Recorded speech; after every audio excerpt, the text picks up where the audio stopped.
ആർത്തവവുമായി ബന്ധപ്പെട്ട് വരുന്ന വയറുവേദന അത്ര നിസ്സാരമല്ല.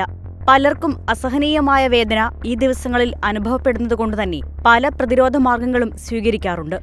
വയറുവേദനയ്ക്കായി ഡോക്ടറെ കാണാതെ പോലും പലരും മെഡിക്കൽ സ്റ്റോറുകളിൽ നിന്ന് ഗുളിക വാങ്ങുകയും ചെയ്യുന്നു.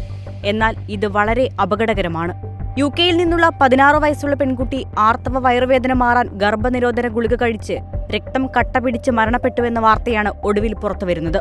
ദി ടെലിഗ്രാഫാണ് വാർത്ത പുറത്തുവിട്ടത്. വേദനയും ലക്ഷണങ്ങളും കണ്ട് സുഹൃത്തുക്കൾ നൽകിയ ഉപദേശപ്രകാരമാണ് 16-കാരിയായ ലൈല ഖാൻ ഗുളിക കഴിച്ചത്. നവംബർ 25-ന് പെൺകുട്ടി ഗുളിക കഴിക്കാൻ തുടങ്ങി. ഡിസംബർ 5 ആയപ്പോഴേക്കും തലവേദന അനുഭവപ്പെട്ടു തുടങ്ങി. 2 ദിവസം പിന്നിട്ടതോടെ ഛർദിയും.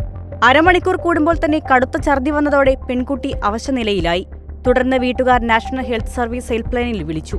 എന്നാൽ അവർ എത്തിയില്ലെന്നും നേരെ ആശുപത്രിയിലേക്ക് പോയാൽ മതിയെന്നും പറഞ്ഞതായി വീട്ടുകാർ ആരോപിക്കുന്നു. ആന്റി സിക്നസ് ഗുളികകൾ നൽകിയെങ്കിലും ലൈല ഖാൻ തീരെ അവശനിലയിലായപ്പോൾ ആശുപത്രിയിൽ എത്തിക്കാൻ നീക്കം തുടങ്ങി. എന്നാൽ വീട്ടിലെ കുളിമുറിയിൽ വെച്ച് പെൺകുട്ടി കുഴഞ്ഞു വീണു. അവിടെ നിന്ന് മാതാപിതാക്കൾ ലൈലയെ എടുത്തുകൊണ്ടാണ് ആശുപത്രിയിൽ എത്തിച്ചത്. ഈ സമയം പെൺകുട്ടിക്ക് സംസാരശേഷിയും നഷ്ടമായി. ആശുപത്രിയിൽ എത്തിച്ച ശേഷം CT സ്കാൻ നടത്തിയതോടെ ലൈലയുടെ തലച്ചോറിൽ രക്തം കട്ടപിടിച്ചതായി കണ്ടെത്തി. ഡിസംബർ 13-ന് ലൈലയെ ശസ്ത്രക്രിയയ്ക്ക് വിധേയയാക്കി. എന്നാൽ പിറ്റേന്ന് മസ്തിഷ്ക മരണം സംഭവിച്ചു. ലൈലയുടെ അവയവങ്ങളും കുടുംബം ദാനം ചെയ്തിട്ടുണ്ട്. അവയവദാനം ചെയ്തതിലൂടെ ലൈലയിലൂടെ 5 പേർക്കാണ് ജീവൻ തിരിച്ചു കിട്ടിയത്.